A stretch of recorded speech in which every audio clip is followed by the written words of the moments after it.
Today's Bible study focuses on the important topic of time management and finances. I invite you all to reflect on this deeply and listen attentively. As I share my thoughts, kindly remember that I am not a pastor, but I believe in the significance of my message. It's time for us to take responsibility within our churches and lead by example through giving of our tithes. Luke 6:38, "Give, and it will be given to you. A good measure pressed down, shaken together, and running over will be poured into your lap. For with the measure you use, it will be measured to you." There can be several reasons why not everyone gives 10% or volunteers to serve in a church. People have different circumstances, beliefs, and priorities. Some of the possible reasons include financial constraints. Some individuals may have financial difficulties or limited resources, making it challenging for them to give a specific percentage of their income. But by us not giving 10%, that shows the amount of faith we don't have in God's promises. Lack of understanding. Some people may not fully understand the significance of giving or the impact it can have on the church community.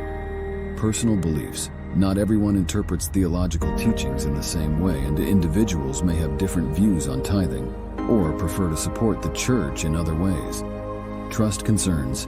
In some cases, individuals may have concerns about how their contributions are managed or utilized within the church, which can affect their willingness to give. This one was a hard one for me, because I know not everyone that serves in the church gives 100%. Some have a hard enough time to show up.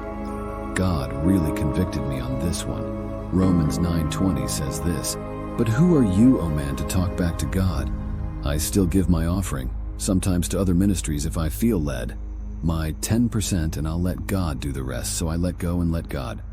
Limited availability. People have different schedules and commitments, and even if they desire to serve or give, their time and availability might not align with the opportunities presented.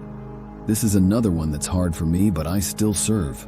I work 2 jobs 44 to 75 hours a week, still go to men's leadership and group every Monday, and I am the men's director, volunteer, at our church. But you still see me serving at church, promoting a culture of love, understanding, and education within the church community can help individuals explore and engage in ways that feel meaningful to them, fostering a spirit of joy and willingness to give and serve. Luke 6:38 is a verse from the Bible that highlights the principle of giving and receiving. In this verse, Jesus teaches us about the importance of generosity and the blessings that come from it. The verse begins with the command to give, indicating that we should be willing to share our resources, time, and love with others. It then goes on to describe the abundance that follows when we give freely. The phrase "a good measure" refers to a generous amount, suggesting that when we give, we should do so with a generous heart. The verse further illustrates this abundance by using imagery of measuring and pouring. The measure is described as being pressed down, shaken together, and running over, implying that our acts of giving will overflow and exceed our expectations.